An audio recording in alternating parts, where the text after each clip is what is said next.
Bientôt le jour se lèvera, la lumière en ta nuit jaillira. Bientôt le jour se lèvera et l'amour en ton cœur chantera. C'est le jour du Seigneur, c'est le jour de sa joie, et sur terre la paix du ciel. Bientôt, Seigneur, ton jour viendra. Bientôt, Seigneur Jésus. Bonjour, chers frères et sœurs dans le Christ, amis croyants. Nous avons sur ce plateau M. l'abbé Pierre Sandidio, vicaire épiscopal chargé de la liturgie, coordonnateur de la construction de la nouvelle grotte de Popenguine, Madame Philomène Sen-Faye, membre de la Légion de Marie et membre aussi du comité de pilotage de la nouvelle grotte. Nous avons M. Jean-Jacques Fall, membre du COPIL, le comité d'organisation et de pilotage du pèlerinage national, chargé de l'organisation de la bénédiction de la grotte mariale de Popenguine. Bienvenue à vous tous. L'objet de ce plateau est de parler de l'organisation de la bénédiction de la grotte mariale le 8 décembre et de la consécration du nouveau sanctuaire marial de Popenguine le lendemain 9 décembre. Alors, bienvenue à vous tous sur ce plateau. Je vais donner la parole à Monsieur l'abbé, qui est le vicaire épiscopal, chargé un peu de coordonner tout le côté liturgique de cette grande célébration du 8 et du 9. L'abbé Pierre Sandy, bonjour et bienvenue. Bonjour à tout le monde. Merci de nous inviter sur ce plateau pour parler justement de ce grand événement que constitue l'inauguration du sanctuaire et de la grotte mariale de Popenguine. L'appel de Monseigneur Benjamin Ndiaye, archevêque de Dakar, le 14 août 2022, dans sa lettre circulaire numéro 10, de construire une nouvelle grotte à Popenguine, a été retentissant et bien entendu et compris de tous les fidèles de l'archidiocèse, je vais même dire au-delà, des autres diocèses et même de nos frères musulmans. Et tous, nous avons pris à cœur de relever ce grand défi que constituait de donner vraiment une nouvelle grotte à notre Mère du Ciel, la Vierge Marie. Aujourd'hui que nous parvenons à l'achèvement des travaux, en même temps que du nouveau sanctuaire qui a été promis par les autorités de l'État, nous ne pouvons que nous féliciter de l'inauguration qui va consister, d'une part, en la bénédiction de la grotte le vendredi 8 décembre, dans le cadre de la solennité de l'Immaculée Conception, et le lendemain, samedi 9 décembre, de la dédicace de l'autel du nouveau sanctuaire. Ces deux célébrations tellement importantes que tout le peuple de Dieu, enfants, jeunes, adultes, personnes âgées, tout le peuple de Dieu donc y est convié pour qu'ensemble nous puissions rendre grâce à Dieu de ce don, de ce signe que constitue et la grotte et le sanctuaire. Madame Philomène, pourquoi une nouvelle grotte? Je reviendrai sur cette question avec le vicaire épiscopal. Mais en tant que légionnaire qui avait été les pilotes de ce projet, pourquoi une nouvelle grotte? Cette nouvelle grotte a été initiée depuis l'année pastorale 2013-2014 par l'ancien directeur des œuvres qui était ici, l'abbé Dominique Stanislas Mendy, donc qui avait jugé que l'ancienne qui était là était vraiment devenue désuète et que la Sainte Mère la Vierge Marie ne méritait pas cet habitat. Et c'est ainsi qu'il avait fait appel à la Légion de Marie pour essayer d'améliorer, voilà, d'embellir celle qui était déjà là. Donc c'est là l'origine de la réfection de la nouvelle grotte. Ainsi, à cette époque, c'est le cardinal Théodore Adrien Sarr, qui était archevêque de Dakar, à qui le projet a été soumis et qui a voulu un projet beaucoup plus ambitieux. Donc ainsi, l'archevêque de Dakar, Monseigneur Benjamin Ndiaye, ayant hérité du dossier, voilà, a voulu que nous ayons cet aspect de calebasse, car cette nouvelle grotte, avec le concours de l'architecte Madame André Diop-Depré, qui est là avec nous depuis le départ, depuis l'année pastorale 2013-2014, et qui a fait plusieurs plans jusqu'à ce dernier qui a été approuvé. Voilà, donc c'est là l'historique un peu de la reconstruction de cette grotte. Donc la Légion de Marie a été pilote avec les autres mouvements et associations à spiritualité mariale et toutes les associations de l'archidiocèse de Dakar. Donc comme le vicaire épiscopal l'a dit tout à l'heure, et toutes les bonnes volontés se sont jointes à nous pour trouver le financement afin de réaliser ce que nous voyons actuellement, voilà, dont le résultat est là. Une nouvelle grotte, un nouveau sanctuaire, une année mariale dans la continuité. Qu'est-ce que cela inspire à un vicaire épiscopal, prêtre, consacré à la Vierge Marie? Il faudrait ajouter une basilique restaurée, ce qui enrichit la dimension spirituelle de Popenguine pour tous les fidèles catholiques et pour l'ensemble des croyants, j'allais dire. Précisément parce que la Vierge Marie est reconnue par l'Église comme la mère du Christ. Elle a contribué de façon exceptionnelle au projet de Dieu de sauver les hommes du fait de l'incarnation du Verbe. Elle a accepté la volonté de Dieu d'en être la mère. Ce qui fait qu'elle représente la première des saints dont l'Église fait mémoire, que l'Église célèbre et que l'Église prie par son intercession et leur intercession. Donc la Vierge Marie est une figure éminente de notre foi chrétienne. Et comme Popenguine est le cœur emblématique, nous pouvons le dire, de la religion chrétienne au Sénégal, en tant que sanctuaire diocésain et même national, nous nous félicitons de la place et du rôle donné à la Mère de Dieu à partir de ce lieu. Certainement qu'elle va nous aider à mieux connaître son Fils, à mieux être chrétien, à croire davantage à Dieu, et par son intercession, nos prières seront davantage acceptées par Dieu. Je pense à la scène des noces de Cana, qui est très connue, ce mariage-là qui allait à la ruine au niveau de sa fête, et son coup d'œil et son intervention peut-être insistante envers son fils l'a sauvé et a renversé la situation de manière admirable, en tout cas aux yeux de tous ceux qui étaient là.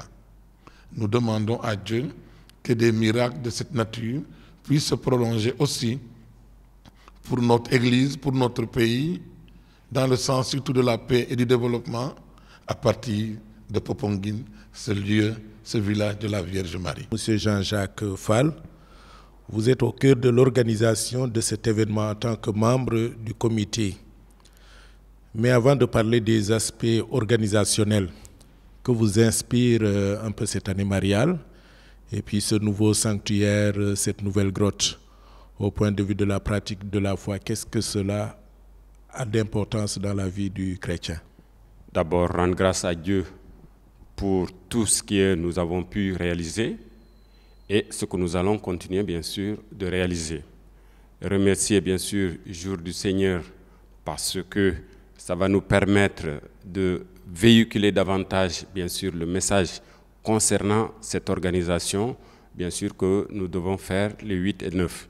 Alors, pour revenir, Abbé Sébastien, donc, à ce que vous venez de dire tout à l'heure, je pense que, et Abbé Pierre le disait tantôt, parler de Marie, je pense quand même c'est une importance capitale pour le chrétien catholique. Parce que pour atteindre Jésus, je pense le meilleur chemin pour y arriver, je pense c'est passer par la mère. Et quand tu passes par la mère, tu es sûr d'atteindre le Fils. Et donc, cette consécration de la nouvelle grotte dédiée à Marie, je pense que ça sera donc un moment important pour toute la communauté, bien sûr, catholique.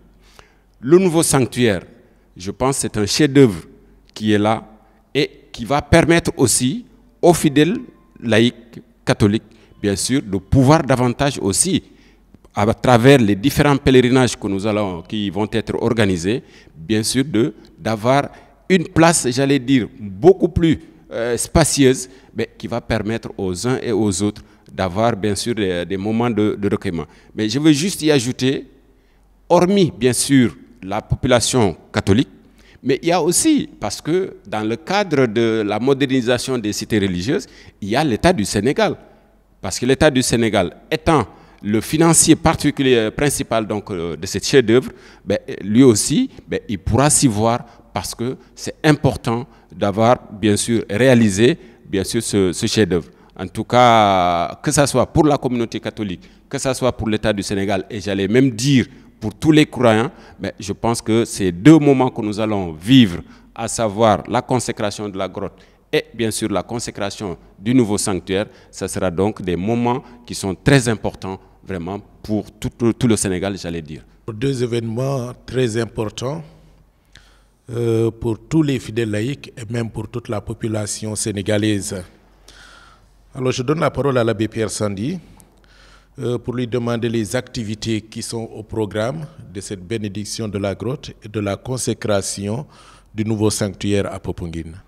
Vous savez bien que nous sommes à l'année mariale prolongée, dont le thème d'année est « Monstrate esse matrem ». Montre-toi comme mère. Cette phrase est tirée de l'antienne mariale Ave Maristella, Salut étoile de la mer, où Monseigneur Arius Cobes a tiré sa devise Monstrate esse matrem, montre-toi comme mère, avec comme texte fondamental Jésus cloué sur la croix au moment de rendre l'âme, de confier à sa mère le disciple bien-aimé Jean et vice-versa à Jean, sa mère Marie. De ce fait, l'archevêque Monseigneur Benjamin Ndiaye voudrait que nous approfondissions notre relation justement à Marie, notre mère. En pensant que l'année dernière, où il avait lancé l'année mariale, c'était sous le signe de la visitation, avec cette exclamation d'Élisabeth quand la Vierge Marie est arrivée au seuil de sa maison, « Comment m'est-il donné que vienne à moi la mère de mon Seigneur ?» Pour dire que ces deux thèmes d'année vont nous aider le 8 et le 9 décembre à vivre comme il s'y est la bénédiction de la grotte et la dédicace de l'autel du sanctuaire. C'est la raison pour laquelle les organisateurs que je salue et que je voudrais remercier du fond du cœur ont prévu dans l'après-midi du 8 décembre, à partir de 15 heures précisément, une heure qui est très symbolique en rapport à la parole de Jésus, « Voici ta mère, voici ton fils ». Il sera prévu un genre de pèlerinage, une marche à pied de Sindia à Popenguine. Ça fait écho peut-être à la marche pèlerinage, qui est toujours une démarche chrétienne favorite pour nous aider vraiment à marcher sur le chemin de la foi, à nous rapprocher du Dieu de notre salut. En sachant que la visitation, Marie avait parcouru un long chemin, un chemin qui était ardu, qui était même risqué. On ne nous demandera pas autant, mais tout de même, tout le monde est invité n'est-ce pas, vendredi 8 décembre, à 15h, à ce que nous tous, on puisse se retrouver à Sindia et à faire cette démarche-là ensemble. Quand nous allons arriver au niveau de la grotte, évidemment, la marche se fera en prière. Et arriver au niveau de la grotte, avec les autorités compétentes, avec tous ceux qui nous ont aidés à faire en sorte que la grotte soit érigée, nous allons faire la bénédiction de cette grotte-là, qui sera présidée, je peux le dire, par son éminence cardinal Pietro Parolin, qui est le secrétaire d'État du Vatican, autrement dit, le deuxième personnage du Vatican. Ce n'est pas petit. Avec la Vierge Marie et le secrétaire d'État cardinal Pietro Parolin, on voit que Rome a une considération extraordinaire pour notre Église, pour venir marquer avec nous ce moment historique. Je crois que ça mérite d'être salué et que le peuple de Dieu puisse venir en masse ce jour-là. Après la célébration de la bénédiction de la grotte, évidemment, il y aura le dîner, parce qu'il faudra bien se restaurer. Et après le dîner, comme nous en avons l'habitude dans nos paroisses, il y aura une veillée mariale. Et le lendemain, le 9 décembre, nous disons le 9, mais tout le monde devait comprendre le 8, parce que le sanctuaire sera consacré et dédicacé sous le signe de la Vierge Marie, Notre-Dame de l'Immaculée Conception. Et donc à 10h, la messe solennelle sera présidée encore une fois par son éminence cardinal Pietro Parolin, autour des évêques du Sénégal, de Monseigneur Benjamin Ndiaye, de l'ensemble du presbytérium, des religieux religieuses, de toutes les paroisses mariales, associations mariales, mouvements d'obédience mariale, en définitive, de tous les baptisés. Parce que personne n'est exclu, mais tout le monde est attendu en même temps. Donc que le Seigneur, l'abbé Sébastien, nous y conduise pour sa gloire, par l'intercession de la Vierge Marie et pour notre sanctification. Merci, monsieur l'abbé, pour des informations pratiques concernant ce qui viendrait le vendredi pour la marche. Nous les invitons à venir avec le repas froid. Au cas contraire, il y aura des femmes de Popenguine qui pourront vendre des dîners. Aussi pour le logement, nous avons demandé à la mairie de Popenguine de libérer certaines écoles pour que nous puissions loger tous ceux qui vont venir le vendredi pour la marche et pour la veille de prière, pour la bénédiction de la grotte. Madame Philomène, une nouvelle grotte, très belle. Quelle est la capacité d'accueil de cette nouvelle grotte? Il y a beaucoup qui ne l'ont pas encore visitée. Alors par rapport à l'ancienne grotte, quels sont les aménagements qui ont été réalisés dans cette nouvelle grotte et quelle est à peu près la capacité d'accueil de cette nouvelle grotte et quelles sont les indications aussi à donner, parce que par rapport à l'ancienne, il y a les bougies, des objets qu'on laissait là. Alors quel message donner à ceux qui vont venir pour certaines informations? Oui, pour ce qui concerne la capacité de la nouvelle grotte, nous avons environ 500 places assises. Voilà, des bancs ont été réalisés et on a beaucoup plus de places que dans l'ancienne grotte. Cependant, ça peut aller jusqu'à 1000 places. Parce qu'au-delà des bancs préfabriqués qui sont sur place, on peut ajouter des chaises selon les célébrations. Donc vraiment, c'est devenu beaucoup plus large et beaucoup plus spacieux. Maintenant, par rapport aux bougies qu'on avait l'habitude d'allumer et qui laissaient couler beaucoup de cire, vraiment, nous demandons à l'ensemble des fidèles catholiques qui visitent cette grotte de nous aider à maintenir la propreté de cette grotte et surtout la sécurité. Parce que nous n'ignorons pas que dans l'ancienne disposition, des gens allumaient des bougies et ça a pris feu au moins 3 fois. Et non seulement ça, la cire, elle coule, ça ne fait pas propre, c'est glissant. Donc vraiment, nous demandons au peuple de Dieu qui vient se recueillir, s'il y a des bougies avec cire que vous amenez, il y aura des paniers ou bien des bassines qui seront déposées dans lesquelles vous pouvez mettre ces bougies. Sinon, vraiment, nous privilégions les bougies en verre qui sont dans les verres, les votives. Celles-là, elles peuvent être allumées parce qu'elles sont dans un contenant. Mais vraiment, pour tout ce qui coule, nous supplions vraiment les fidèles à ne plus allumer ces bougies sur place. Surtout pour un problème de sécurité et de propreté. Cette grotte nous a coûté cher.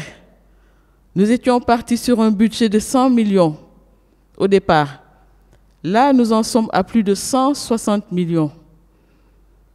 Les 104 millions ont été libérés. Et donc, vous voyez qu'il y a encore beaucoup d'argent à recouvrer. Il faudrait que nous maintenions ce lieu propre et beau, tel que le mérite la Sainte Vierge Marie. Et comme nous l'avait dit notre archevêque, notre père évêque, lors du pèlerinage de la Légion de Marie, vraiment, non seulement de faire de cette grotte et du sanctuaire un lieu de propreté, pas de sachets qui traînent, ni de bougies, ni quoi que ce soit, mais tout Popenguine. Donc vraiment, essayons d'avoir ce réflexe de propreté. Voilà. Dans le sens de Laudato Si. Voilà. De préserver la nature, de maintenir les lieux propres. La Vierge Marie, elle est belle. Là où elle est, ça doit être propre et beau. Donc vraiment, c'est à nous de faire cet effort-là. Et comme l'a dit tout à l'heure le vicaire épiscopal, nous remercions tous les généreux donateurs. Effectivement, la collecte continue, puisque l'année mariale est prolongée. Donc nous continuons à rechercher des fonds pour continuer à combler le gap de départ qui était de 100 millions et on est à 160 millions et plus. Et aussi pour faire la grotte prévue pour Saint-Joseph. Là, il n'y a encore rien de fait. Donc, comme nous cherchons encore des financements, on espère que les gens vont répondre à notre appel. Monsieur Jean-Jacques Fall, vous avez été plusieurs fois à l'occasion des préparatifs du pèlerinage national et récemment d'ailleurs, à l'occasion des visites surveilles du nouveau sanctuaire. Alors, par rapport à l'ancien sanctuaire, quelle est la capacité d'accueil, les innovations qui sont dans le nouveau sanctuaire? Parlant d'abord de la capacité du nouveau sanctuaire, d'abord, peut-être il est important de préciser que le site que nous avons, bien sûr, pour le nouveau sanctuaire, mais le projet doit se réaliser sur 4 tranches. Alors, nous en sommes aux premières et deuxièmes tranches. Et par rapport à ces 2 premières tranches, nous avons environ une capacité de 24 000 places.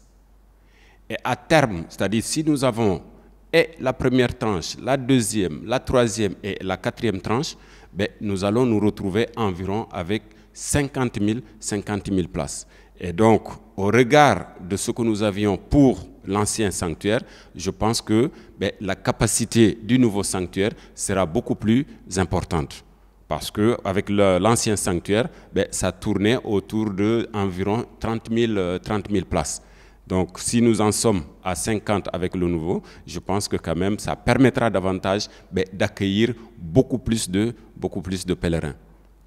Maintenant, par rapport aux innovations, dire simplement que déjà en regardant le site du nouveau sanctuaire, donc il y a beaucoup plus d'espace que nous avons à ce niveau-là, et aussi point de vue panoramique, mais nous avons une belle vue et qui donne, et je me rappelle la première fois que nous sommes passés avec l'archevêque, il disait que ça permet d'ailleurs, en étant au niveau du nouveau sanctuaire, d'avoir une vue sur la mer.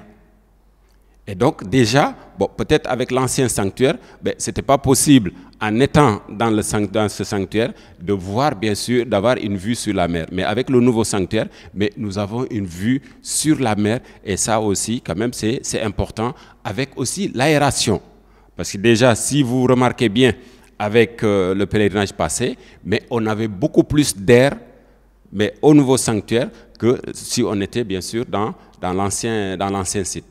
Mais aussi par rapport au matériel qui est utilisé. Le matériau qui est utilisé, mais quand même c'est un matériau qui rime avec la modernité par rapport bien sûr à ce nouveau sanctuaire. Et j'allais même dire que on n'aura plus rien à envier des autres grands sites de pèlerinage que nous avons bien sûr dans le monde si nous arrivions à terme vraiment de la construction de ce nouveau sanctuaire. Et aussi, toujours par rapport aux nouveautés, quand vous regardez bien sûr la structure du nouveau sanctuaire, il y a des places qui sont couvertes. Mais avec ces places qui sont couvertes, mais nous avons aussi un clocher qui est au niveau de l'autel et qui est surplombé par une croix qui permettra, mais à distance, j'allais même dire pour ne pas trop exagérer, si peut-être je suis même à Sindia, je peux voir le sanctuaire apparaître. Et je veux voir le sanctuaire apparaître. Et ça, c'est quand même important parce que ça permet d'avoir vraiment une vue sur le nouveau sanctuaire. Aussi, si je reviens sur l'autel, toujours en partant de l'ancien sanctuaire, mais l'autel qui sera érigé aura beaucoup plus de dimensions, c'est-à-dire les dimensions seront plus importantes par rapport à ce que nous avions, bien sûr, par rapport à l'ancien sanctuaire. Et ça permettra, parce que la place aussi, ça joue beaucoup. Au moment où, pour l'ancien sanctuaire, nous avions l'autel qui était plus ou moins excentré, mais ici, nous aurons l'autel qui aura une place centrale. Et cette place centrale permettra une certaine communion avec, bien sûr, l'ensemble des fidèles laïcs. Et ça, c'est quand même une dimension que je pense qui me paraît très importante.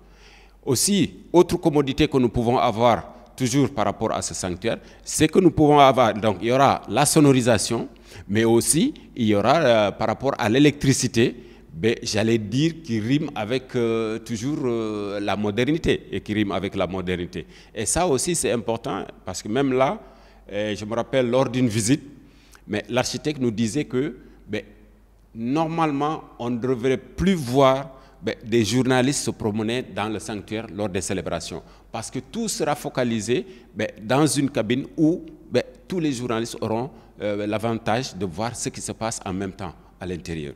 Et ça, c'est quand même important. Autre élément, toujours parmi les commodités, il y a des blocs de toilettes. Les blocs de toilettes qui sont vraiment bien dimensionnés et qui seront bien équipés. D'ailleurs, si vous y allez maintenant, vous verrez de vous-même. Mais au terme, si toujours le projet, bien sûr, arrive à son terme, on y prévoit une sacristie, un logement même pour le recteur, et pourquoi pas, bien sûr, une infirmerie parce que ça, on en a besoin lorsque, généralement, avec les pèlerinages, nous voyons souvent nos pèlerins qui tombent par-ci, par-là. S'il y a une infirmerie, cela permettra, bien sûr, de faire au moins les premiers soins pour ces différentes personnes qui peut-être ont des malaises. Donc voilà un peu, Abbé Sébastien, ce que je pourrais dire par rapport et au nouveau sanctuaire et bien sûr l'ancien sanctuaire, les avantages que nous avons en quittant bien sûr l'ancien sanctuaire pour aller au nouveau sanctuaire. Donc au nouveau sanctuaire, de nouveaux équipements, je pense que cela est important de le souligner, une bonne capacité d'accueil, des commodités qui sont là comme les toilettes, qui sont fonctionnelles d'ailleurs depuis l'année passée, le pèlerinage de l'année passée, nous l'avons utilisé. Et donc tout cela contribue à mettre les pèlerins à l'aise pour pouvoir mieux prier Dieu à travers la Vierge Marie. Et vraiment, l'autel qui est central nous montre que Jésus-Christ est au cœur de notre vie. Et ça, c'est important. Alors, l'abbé Pierre Sandy, Jésus-Christ au cœur de notre vie. Pourquoi la date du 8 et du 9 décembre? L'archevêque a choisi le lendemain ou le jour même de la solennité de l'Immaculée Conception, qui n'est pas une date anodine dans notre foi chrétienne, qui célèbre la Vierge Marie, qui a été préservée de tout péché, ce qui est simplement extraordinaire. Ça veut dire que c'est un appel pour nous tous à tourner le dos aux tentateurs, à revenir à Dieu et à avancer à la lumière de l'Esprit Saint sur le chemin de la foi. vous avez vu, autant la grotte, autant le sanctuaire, autant la date constituent des signes pour une catéchèse approfondie, parce qu'ils n'ont pas été réalisés ou choisis au hasard, c'est pour nous enseigner quelque chose. Alors je voudrais véritablement lancer l'appel que tous nous nous laissions former, que nous allions à l'école de la Vierge Marie, comme disait l'archevêque l'année dernière, pour en apprendre énormément, immensément, sur la bonté de notre Dieu et Père. Il ne faut pas aller seulement à Popenguine pour y aller, il faut aller grandir dans la découverte de notre Dieu, de notre foi et de tout ce qui pourrait nous aider à être davantage et mieux chrétiens. Je rebondis sur ce que M. Jean-Jacques Fall disait tout à l'heure. On ne peut que se réjouir et de la nouvelle grotte et de nouveaux sanctuaires. Nous ne devons avoir aucune crainte, puisque au niveau où nous sommes parvenus, il y a de quoi nous féliciter et rendre grâce à Dieu. C'est pour ça que je voudrais demander aux uns et aux autres de ne pas hésiter à prendre le temps de se rendre sur place pour constater des visus, pour voir que quand même c'est des avancées remarquables et appréciables. Nous n'allons pas bouder notre plaisir. Pour la grotte, c'est aussi le cas. Il était prévu un espace moins grand, mais au fur et à mesure des travaux, nous avons même voulu raccorder la grotte à l'ancien sanctuaire pour permettre aux fidèles pèlerins d'avoir davantage de l'espace et de latitude de recueillement pour pouvoir mieux se recueillir, mieux prier, mieux demander l'intercession de la Vierge Marie, y compris en passant de la grotte à l'ancien sanctuaire ou de l'ancien sanctuaire à la grotte, ce qui n'est que bénéfice. Vraiment que les gens n'aient aucune crainte, et le 8 et le 9 à venir en masse à Popenguine, et même les autres jours, parce que le sanctuaire va continuer d'être entretenu pour permettre aux fidèles chrétiens de venir se ressourcer et prendre des forces neuves. J'ai omis tout à l'heure de le dire dans les activités. Le samedi 9, aux environs de 17h30, seront célébrées les vêpres. Autrement dit, la prière liturgique du soir, maintenant à la basilique de Popenguine, pour inviter tous les fidèles à venir à cette prière à laquelle l'archevêque tient énormément. Merci l'abbé Pierre, une préoccupation qui habite beaucoup de fidèles. Que deviendra l'ancien sanctuaire? Eh bien, je répondrai tout simplement qu'il sera là pour accueillir davantage de fidèles. Vous voyez que durant nos pèlerinages, il y a beaucoup de fidèles qui viennent du vendredi au lundi. Mais aussi durant l'année, il y a beaucoup de mouvements, d'associations et de groupes d'apostolat qui veulent se rendre à Popenguine, occuper ou bien la basilique, ou bien l'ancien sanctuaire, ou bien le nouveau sanctuaire. Donc cela va renforcer la capacité d'accueil de ce lieu de pèlerinage, et beaucoup de groupes pourront se retrouver là en même temps, et cela ne va plus déranger. Et donc vraiment, nous vous invitons à ne pas abandonner notre ancien sanctuaire, mais de le considérer toujours comme un lieu d'accueil, de prière et de recueillement. Sébastien, je voudrais signaler que nous devons tous nous féliciter que Popenguine ait acquis un niveau d'accueil extraordinaire. Que l'ancien sanctuaire soit encore là n'est que bénéfice, parce qu'abondance de biens ne nuit à personne, il faut le reconnaître. Samedi dernier, nous étions à Popenguine pour l'ouverture du 40e anniversaire de l'Union diocésaine des associations féminines catholiques. Nous l'avons fait très bien à l'ancien sanctuaire.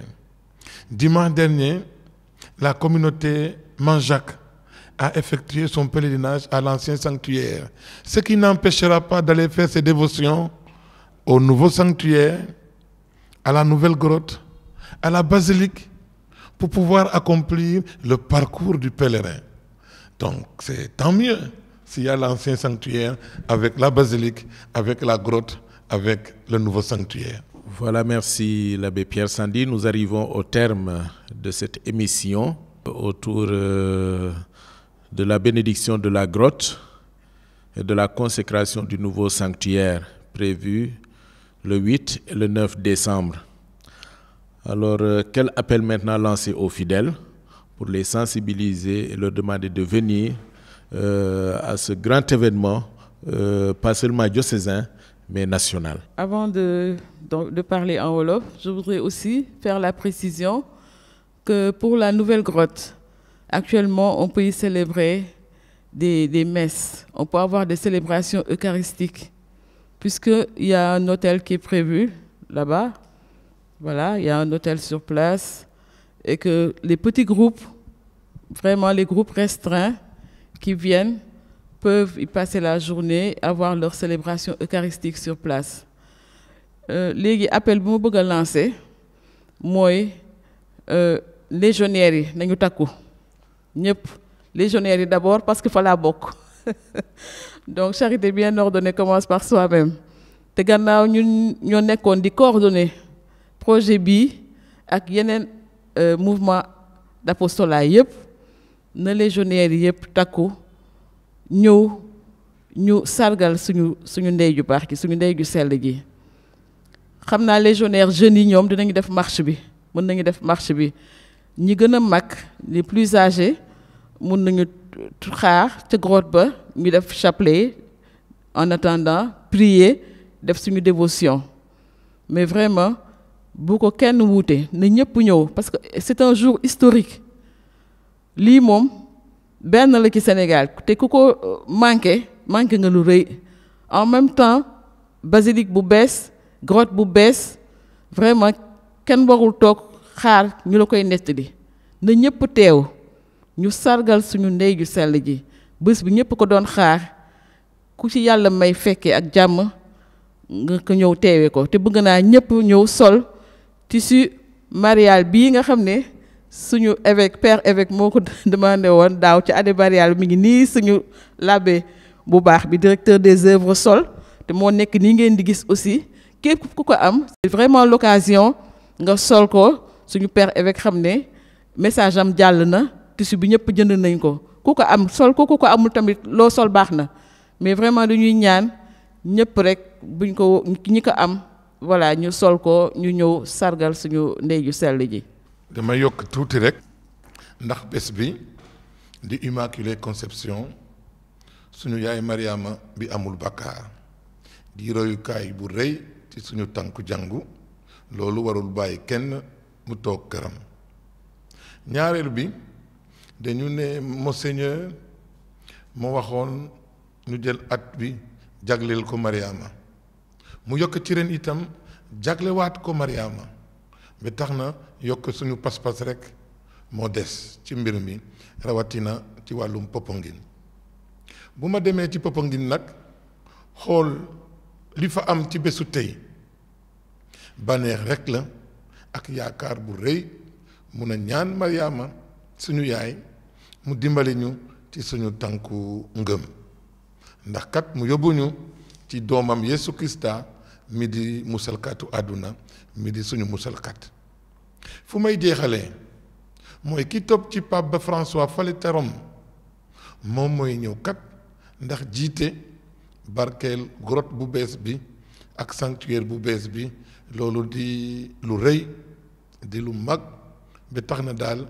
ñun ñëpp ñoo war a takku ku nekk def kentalaayu kattanam pour que nu daje Popenguine sant yàlla naaw ndeju sella ji ñaan ko mu feesal ñu ak yiw ak barke. ni ko madame Faye waxee ni ko abbé Sandi waxee yaakaar naa ne boo amee basilique bu bees am grotte bu bees am sanctuaire bu bees yaakaar naa ne loolu xiiwal kese laa ci gis et donc dañuy ñaan ñëpp ñi ko man vraiment bu dee seen coobare mat na fa ñëpp mën a teew si Popenguine à partir du vendredi à 15h ñu doxantu dem ca Mama Marie ñu consacré boobu après y aura la veillée bi le lendemain ñu dem sanctuaire pour consécration bi donc ñëpp lañ ci vraiment woo muy diocèse u Ndakaaru muy diocèse u Sénégal yëpp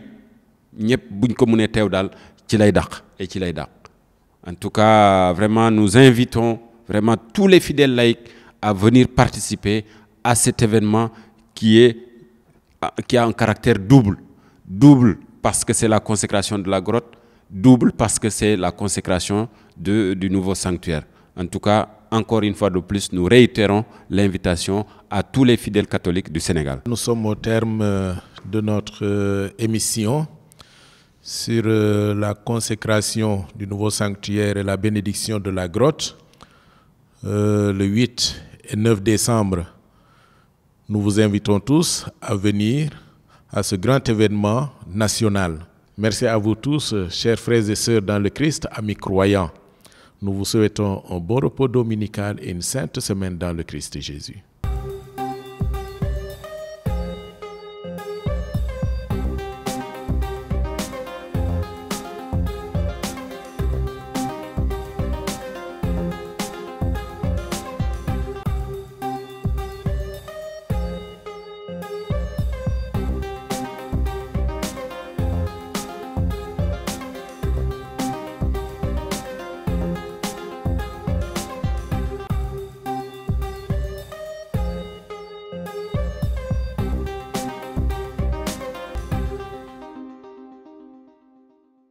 Ce vendredi 24 novembre 2023 a eu lieu la bénédiction de la pose de la première pierre du foyer de logement Cardinal Théodore Adrien Sarr.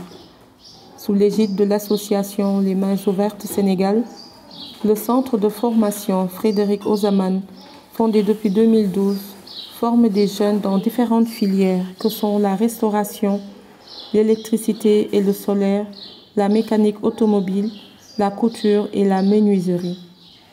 C'est dans la perspective de mettre ces jeunes dans de bonnes conditions pour mieux étudier que l'association a initié ce projet de construction du foyer de logement. Protagoniste aussi de ce projet, le cardinal Théodore Adrien Sarr a lui-même procédé à la bénédiction. Nous vous laissons suivre l'élément. C'est pour moi un grand plaisir de m'adresser à vous ce matin pour vous souhaiter très cordialement la bienvenue à l'occasion de la pose pierre pour le foyer logement.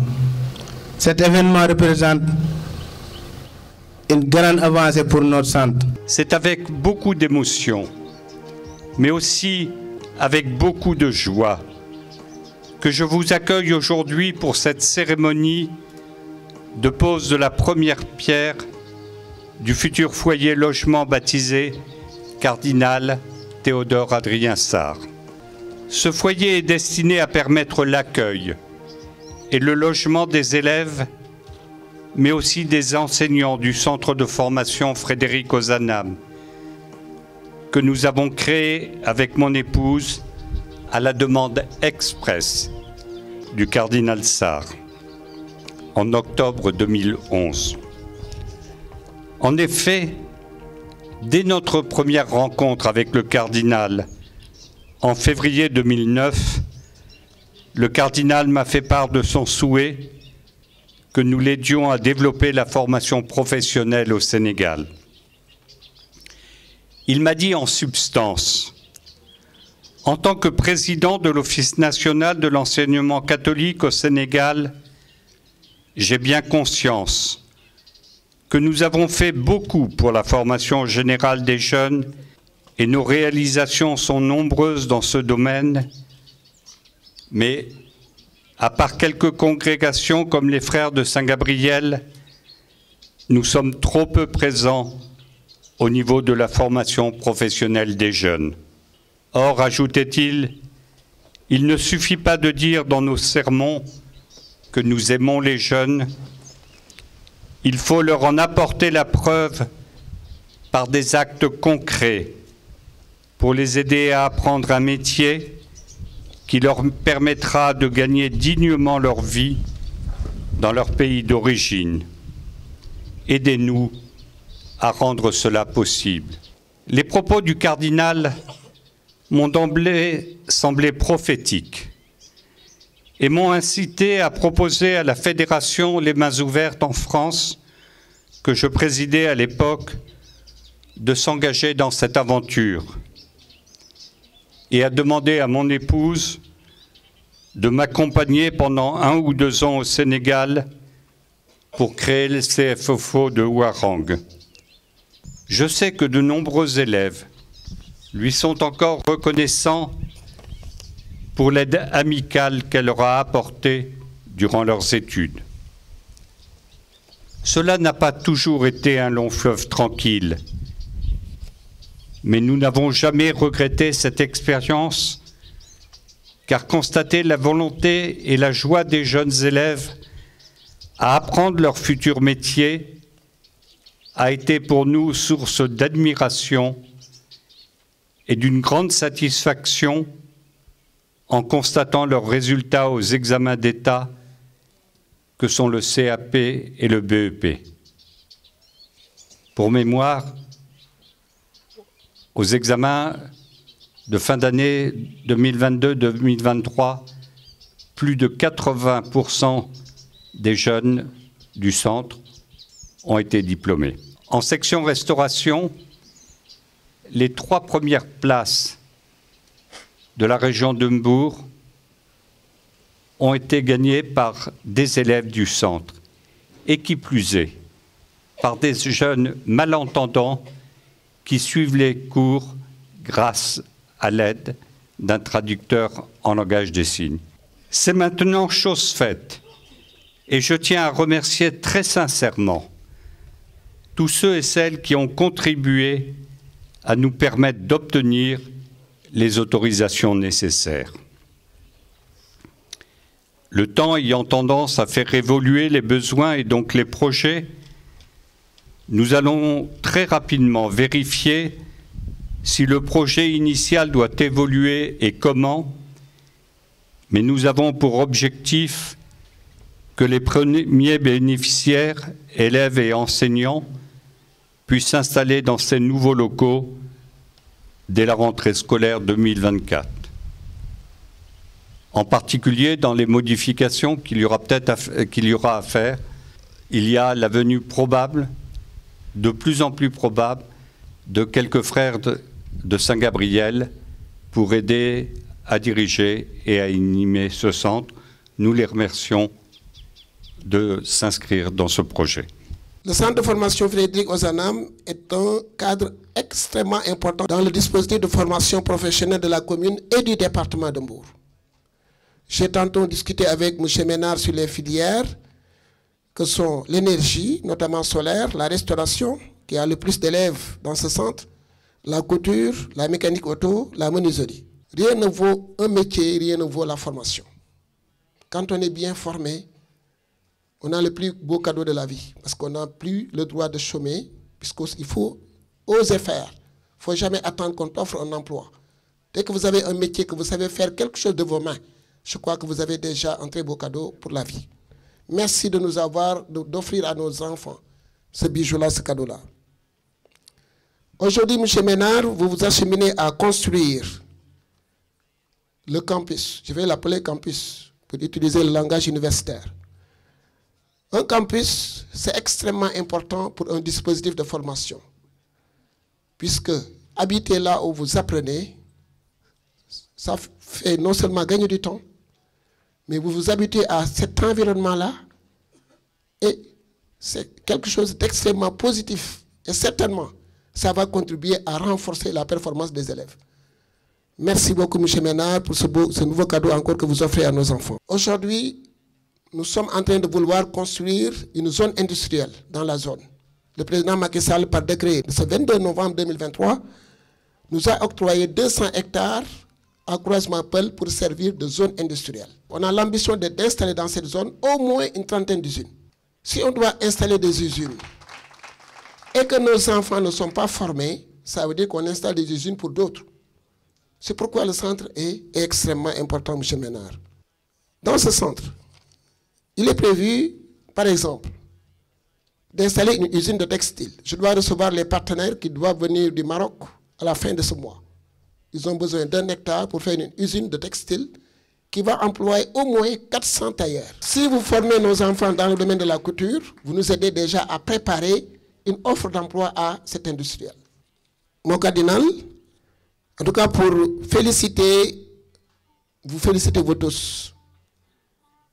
Puisque c'est vrai que le président de l'association a pensé à mettre en place cette école, mais quand on y est, on sent l'éducation catholique, on sent la discipline catholique, on sent que vous y avez mis la main.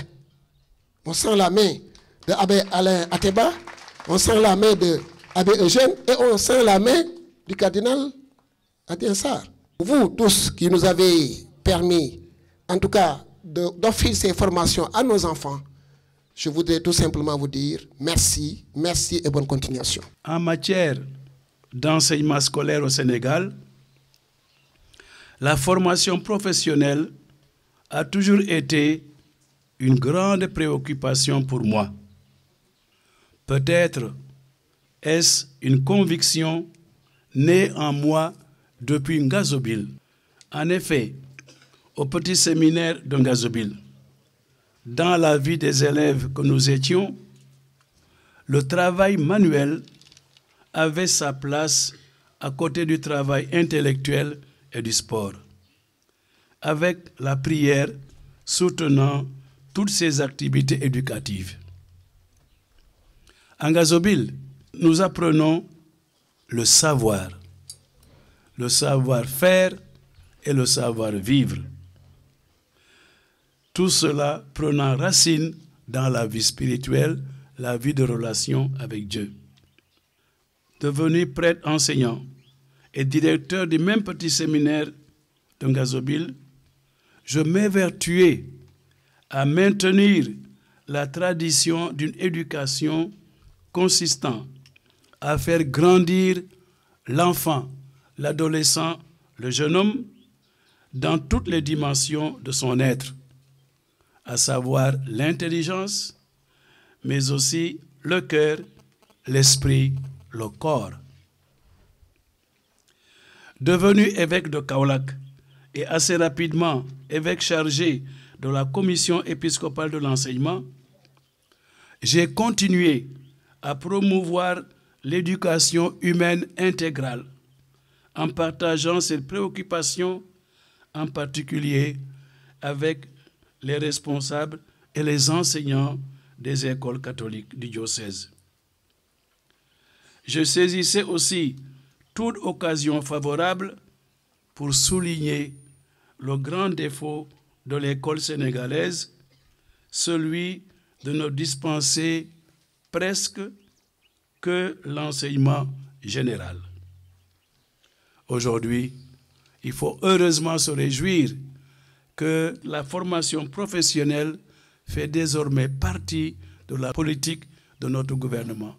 Monsieur le maire vient d'en parler et on ne peut que se réjouir qu'ici à Malicounda, cette perspective de formation professionnelle va s'étendre et porter beaucoup de fruits parce que les élèves formés pourront trouver du travail. Durant les premières années de mon ministère dans l'archidiocèse de Dakar, la Providence m'a fait rencontrer M.